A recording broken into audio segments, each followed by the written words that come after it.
17वें प्रवासी भारतीय दिवस सम्मेलन में आज पीएम शामिल होंगे और 11 बजे सम्मेलन को संबोधित करेंगे। इस मौके पर एक स्मारक डाक टिकट भी जारी होगी। इंदौर में प्रवासी भारतीय सम्मेलन में सीएम शिवराज सिंह ने युवाओं को संबोधित करते हुए कहा कि इंदौर ने तो साफ सफाई में सिक्सर ही मार दी। पीएम नरेंद्र मोदी के नेतृत्व में देश विश्व को राह दिखा रहा है। सारी दुनिया ही एक परिवार है। उसी एकात्म मानव दर्शन को प्रधानमंत्री श्रीमान नरेंद्र मोदी जी धरती पर भारत में भी उतार रहे हैं और पूरी दुनिया में भी वही संदेश दे रहे हैं। मध्य प्रदेश के इंदौर में युवा भारतीय प्रवासी दिवस शुरू। केंद्रीय मंत्री अनुराग ठाकुर के संबोधन से हुई शुरुआत। अनुराग ठाकुर ने प्रवासी युवाओं में जोश भरा। कहा, पूरे विश्व में हर 6 में से एक शख्स भारतीय है। अनुराग ठाकुर ने कहा, कहने की जरूरत नहीं कि भारतीय मूल के प्रतिभाशाली दिमागों ने दुनिया भर के टेक पावर हाउसों में अपनी प्रतिभा का लोहा कैसे मनवाया है। के युवाओं ने ही पिछले 8 वर्षों में भारत को दुनिया का तीसरा सबसे बड़ा स्टार्टअप नेशन बनाने का काम भी किया है। जहां दुनिया कोविड से लड़ रही थी, भारत के युवा अपनी स्टार्टअप्स को यूनिकॉर्न का दर्जा देने का काम कर रहे थे।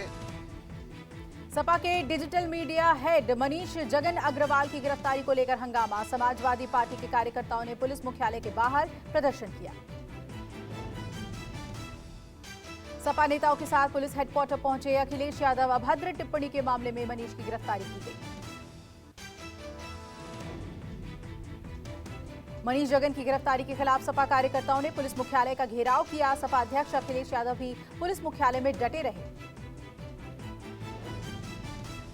नहीं चलेगी, नहीं होता है, नहीं चलेगी, नहीं चलेगी, तेरी तानाशाही नहीं चलेगी, नहीं चलेगी, तेरी तानाशाही नहीं चलेगी, नहीं चलेगी। सपा कार्यकर्ताओं ने बैरिकेडिंग तोड़ने की कोशिश की। पुलिस ने कार्यकर्ताओं पर लाठीचार्ज करके उन्हें खदेड़ा।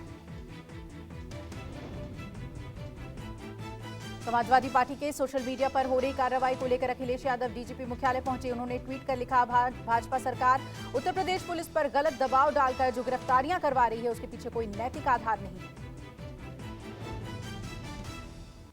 अखिलेश यादव ने पुलिस हेडक्वार्टर में चाय पीने से इनकार किया। अखिलेश ने कहा, मैं यहां की चाय नहीं पीऊंगा, जहर दे दो तो मुझे भरोसा नहीं। चाय नहीं पिएंगे, बाहर की पिएंगे या हम अपनी लाएंगे, कब आपका ले लेंगे प्लास्टिक का जो हम नहीं पी सकते। जहर दे दोगे तब? हाँ, नहीं, हमें भरोसा नहीं है। जोशीमठ आपदा को लेकर दिल्ली में भी हाई लेवल बैठक। प्रधानमंत्री के प्रिंसिपल सेक्रेटरी पीके मिश्रा की जोशीमठ मामले पर हाई लेवल बैठक में पीके मिश्रा के साथ कैबिनेट सेक्रेटरी, डिजास्टर मैनेजमेंट से जुड़े बड़े अधिकारी और केंद्र सरकार के कई विभागों के अधिकारी मौजूद। जोशीमठ में हुए नुकसान पर मंथन। पीएम मोदी ने जोशीमठ को लेकर सीएम पुष्कर सिंह धामी से की बात, जाना हाल। कहा, जोशीमठ को बचाने के लिए हर संभव सहायता दी जाएगी। जोशीमठ आपदा मामले पर उमा भारती का बड़ा बयान। कहा, जोशीमठ सहित पूरे उत्तराखंड को बर्बाद कर रहा है माफिया। देश में 3 बड़े माफिया इसके लिए दोषी। उमा भारती ने कहा, शराब माफिया, खनन माफिया और पावर जनरेशन माफिया की वजह से घरों में दरारें और जमीन से पानी निकल रहा है। मंत्री रहते हुए एफिडेविट दिया था। मुझे शंकराचार्य जी 5 वर्ष वहीं बैठ करके वेदों का भाष्य लिखे हैं। वैदिक धर्म की पुनर्स्थापना की, वैदिक धर्म को चुनौती दे दी गई थी, वैदिक धर्म नष्ट होने की ओर आ गया था। हम जोशीमठ को नष्ट नहीं होने देंगे। आदि शंकर मेरे परम गुरु हैं, मैं बहुत चिंतित हूँ। जोशीमठ में दरारों को लेकर एक्शन में सरकार। 600 परिवारों को तत्काल प्रभाव से शिफ्ट किया गया।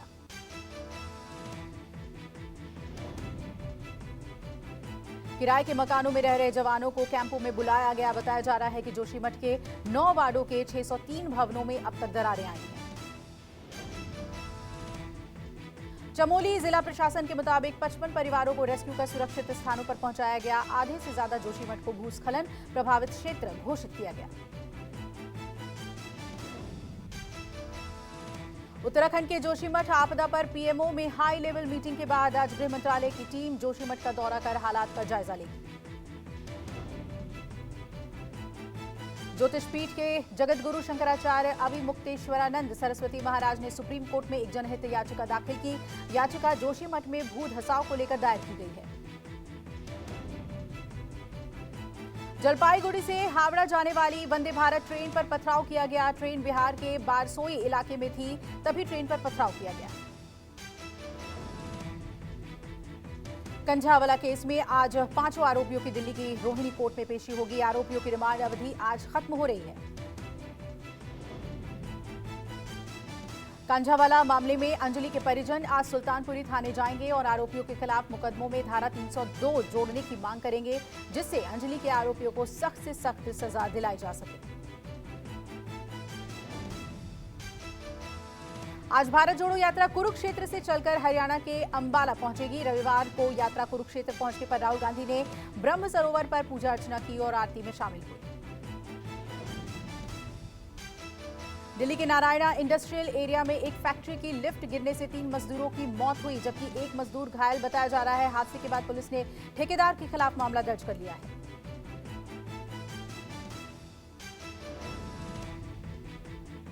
कोलकाता में आज G20 की पहली बैठक होगी। ये बैठक न्यू टाउन के विश्व बांग्ला कन्वेंशन सेंटर में होगी। केंद्रीय मंत्री पुरुषोत्तम रुपाला मेघालय में सीमावर्ती क्षेत्र गारो हिल्स जिले का दौरा करेंगे। सरकार ने बांग्लादेश की सीमा पर स्थित भारतीय गांवों और कस्बों में भी कई परियोजनाओं को शुरू किया है।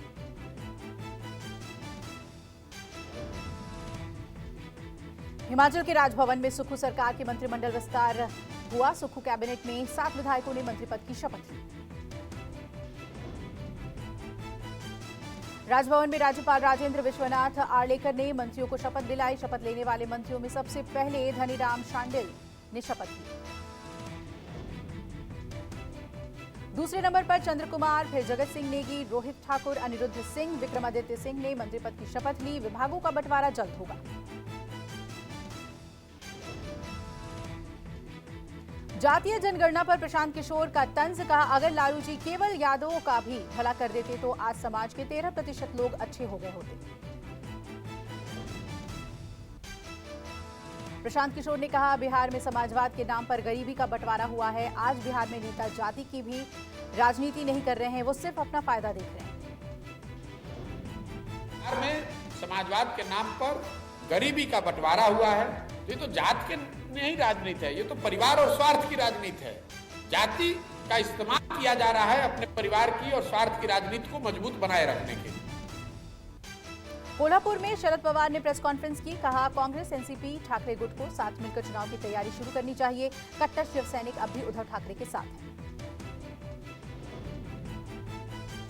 शरद पवार ने अपने कार्यकर्ताओं को मंत्र दिया। कहा सत्ता हाथ में आने के बावजूद पैर जमीन पर होने चाहिए। राहुल गांधी की तारीफ करते हुए कहा यात्रा से राहुल गांधी के साथ आम लोग जुट रहे हैं। शरद पवार ने राज्यपाल पर निशाना साधा। कहा राज्यपाल को अपने पद की गरिमा और प्रतिष्ठा रखनी चाहिए। बीजेपी ने राहुल गांधी पर टिप्पणी करने की मुहिम हाथ में ली है। अहम मुद्दों से ध्यान भटकाना चाहती है बीजेपी।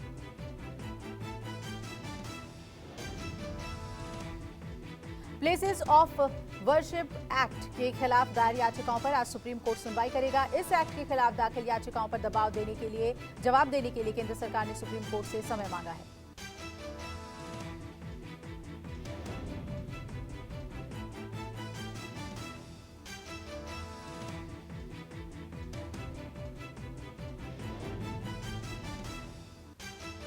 जबरन धर्मांतरण पर मामले में आज सुप्रीम कोर्ट सुनवाई करेगा। पिछली सुनवाई पर कोर्ट ने कहा था कि ये एक गंभीर मुद्दा है और संविधान के खिलाफ भी है। बिहार के छपरा में जहरीली शराब पीने से हुई मौतों के मामलों पर आज सुप्रीम कोर्ट में सुनवाई। याचिका में शराब कांड की जांच एसआईटी से करवाने की मांग की गई थी।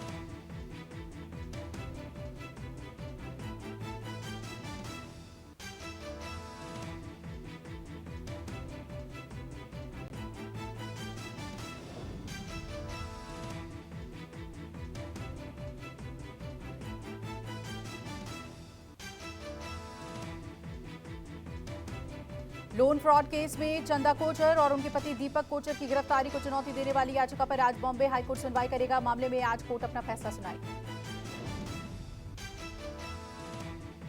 तंत्र मंत्र के नाम पर महिलाओं के साथ दुष्कर्म करने वाले जलेबी बाबा उर्फ अमरपुरी को आज सजा सुनाई जाएगी। फास्ट ट्रैक कोर्ट ने मामले की सुनवाई करते हुए 5 जुलाई को बाबा को दोषी करार दिया था। पश्चिम बंगाल के नक्सलबाड़ी के राठखोला इलाके में एक फैक्ट्री में भीषण आग लग गई। दमकल की 3 गाड़ियों ने आग पर काबू पाया। पश्चिम बंगाल के काटवा में एक चलती बस पलटने से बस में सवार 40 यात्री घायल हुए, जबकि एक शख्स की मौत हुई है। घटना का सीसीटीवी फुटेज सामने आया है। आसनसोल में अवैध खनन के दौरान दामागोड़िया कोलियरी के बंद खदान का ऊपरी हिस्सा ढह गया। मलबे में 20 से 25 मजदूरों के फंसे होने की आशंका है। दिल्ली के भजनपुरा में रेप पीड़िता ने आरोपी की मां को गोली मारी थी। उससे जुड़ा सीसीटीवी फुटेज सामने आया। पुलिस ने मौके पर पहुंचकर लड़की को पिस्टल के साथ हिरासत में लिया।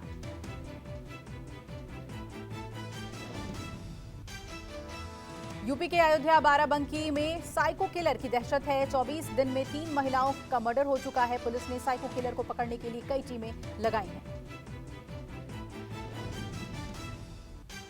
साइको किलर सिर्फ बुजुर्ग महिलाओं को टारगेट करता है, घसीटकर बेहोश करता है, रेप करता है और फिर कत्ल करके फरार हो जाता है। तीनों हत्याओं का पैटर्न एक जैसा है। 12वें दिन करता है साइको किलर कत्ल। चप्पे चप्पे पर साइको किलर की तलाश जारी। पुलिस के पास किलर की धुंधली तस्वीर भी आई। पुलिस ने किलर के सुराग देने वाले शख्स को 25,000 रुपए इनाम की घोषणा की। रांची में हत्या के प्रयास के आरोप में बिहार का नेता गिरफ्तार। रांची के सुषमा बड़ाइक अंधाधुंध फायरिंग मामले में दानिश रिजवान को अरेस्ट किया गया। चर्चित सुषमा बड़ाइक गोलीकांड में पुलिस ने 2 शूटर्स को गिरफ्तार कर लिया है। लखनऊ से गिरफ्तारी हुई है। शूटर्स से पूछताछ के बाद हत्याकांड के तार दानिश रिजवान तक पहुंचे। एटीएम में बरतें सावधानी, नहीं तो हो जाएंगे कंगाल। मुंबई पुलिस के हत्थे चढ़ा एक शातिर ठग बड़ी होशियारी से एटीएम फ्रॉड को अंजाम देता था। पुलिस गश्त के दौरान आरोपी रंगे हाथ पकड़ा गया। पुलिस भी हैरान। पुलिस आरोपी से पूछताछ में जुटी। भारतीय मुक्केबाज मैरी कॉम चोट के चलते आईबीए महिला विश्व चैंपियनशिप 2023 में हिस्सा नहीं ले पाएंगी। मैरी कॉम ने कहा, मैं जल्द ठीक होने की कोशिश कर रही हूं। केरल में कोझिकोड के हसन इमाम ने व्हील चेयर पर कन्याकुमारी से सियाचिन तक यात्रा शुरू की। साथ ही कहा, सार्वजनिक परिवहन, पार्क जैसी जगहों पर रैंप बनाने के लिए जागरूकता फैलाने की कोशिश। वाराणसी में गंगा नदी के रेतीले तट पर शहर से आने वाले पर्यटकों के लिए आधुनिक सुविधाएं शुरू। पर्यटक अब गंगा नदी के पास टेंट सिटी में ठहर पाएंगे। राजस्थान के जयपुर में एक कलाकार ने वाहन स्क्रैप से बनाई कलाकृतियां। साथ ही कहा, ऐसा उद्योग बनाने की कोशिश है जिससे लोगों को रोजगार मिले। लखनऊ के चिड़ियाघर में जानवरों को ठंड से बचाने के लिए हीटर, कंबल जैसी चीजों की व्यवस्था की गई। चिड़ियाघर के निदेशक ने कहा, जानवरों को स्वस्थ रखने के लिए खनिज और विटामिन भी दिए जा रहे हैं। पुंछ के बालाकोट सेक्टर भारतीय सेना ने घुसपैठ की बड़ी वारदात को नेस्त नाबूद कर दिया। इस ऑपरेशन में घुसपैठियों के मारे जाने की खबर है। जम्मू कश्मीर के राजौरी में रविवार को सुरक्षा बलों ने एक आईईडी बरामद किया, जिसके बाद बॉम्ब स्क्वाड ने उसे नष्ट कर दिया। फिलहाल इलाके में सर्च ऑपरेशन चलाया जा रहा है। जम्मू कश्मीर के राजौरी में हमला करने वाले आतंकी हुए ढेर। बालाकोट में घेराबंदी के बाद 2 आतंकियों का खात्मा कर दिया गया। आतंकियों के पास से भारी मात्रा में विस्फोटक बरामद किया गया है। सुरक्षा बलों ने पूरे इलाके में घेराबंदी की, सर्च ऑपरेशन जारी। राजौरी में पिछले हफ्ते हिंदुओं पर टारगेट करके फायरिंग की गई थी। बाद में एक धमाका भी हुआ था, जिसमें बच्चे समेत 6 की मौत हुई। मारे गए आतंकी उसी फायरिंग में शामिल थे। राजौरी जिले के नौशेरा के राजल इलाके में संदिग्ध देखे जाने के बाद सर्च ऑपरेशन बड़े पैमाने पर शुरू किया गया। Cordon and search operation. गांव की ही रहने वाली महिला ने दावा किया कि उसने कुछ संदिग्धों को देखा और वो संदिग्ध उसके घर पर दरवाजे पर पहुंचे थे। जोर जोर से उसके दरवाजे को खटखटा रहे थे। संदिग्ध लोगों ने दरवाजे को तोड़ भी दिया। महिला की शिकायत पर सुरक्षा एजेंसियां पहुंची और बड़े पैमाने पर कॉर्डन एंड सर्च ऑपरेशन चलाया। मौसम विभाग ने अनुमान लगाया है कि दिल्ली में अगले 3 दिनों तक शीतलहर जारी रहेगी और घने कोहरे के कारण विजिबिलिटी 0 मीटर भी रह सकती है। वहीं 10 जनवरी के बाद से शीतलहर में कमी आ सकती है। मौसम विभाग ने पंजाब, हरियाणा, चंडीगढ़, दिल्ली, उत्तर प्रदेश में ठंड का रेड अलर्ट और राजस्थान, बिहार में ऑरेंज अलर्ट जारी किया है। वहीं मौसम विभाग ने घने कोहरे का भी अनुमान जताया है। पाकिस्तान का झूठ बेनकाब हुआ। पाक पीएम ने कहा था आईएमएफ की एमडी क्रिस्टलिना जॉर्जिवा ने उन्हें फोन किया है। मामले में आईएमएफ ने साफ किया कि शरीफ के आग्रह पर फोन किया गया था। शहबाज शरीफ बाढ़ आपदा से पाकिस्तान को उबारने के लिए चंदा मांगने जिनेवा के लिए रवाना हुए। शरीफ का $16 अरब से ज्यादा की राशि जुटाने का लक्ष्य है। यूक्रेन युद्ध को लेकर रूस ने एक बड़ा बयान दिया है। रूस के रक्षा मंत्रालय ने कहा है कि बीते दिनों यूक्रेन से बदला लेने के लिए हमले में 600 से ज्यादा यूक्रेनी सैनिकों को मार गिराया गया है। अफ्रीकी देश सेनेगल में 2 बसों के बीच जबरदस्त टक्कर हुई। इस हादसे में 40 लोगों की मौत हुई। नाइजीरिया में एक रेलवे स्टेशन पर बदमाशों ने हमला बोल दिया और फायरिंग करते हुए कई यात्रियों को बंधक बनाकर किडनैप कर लिया।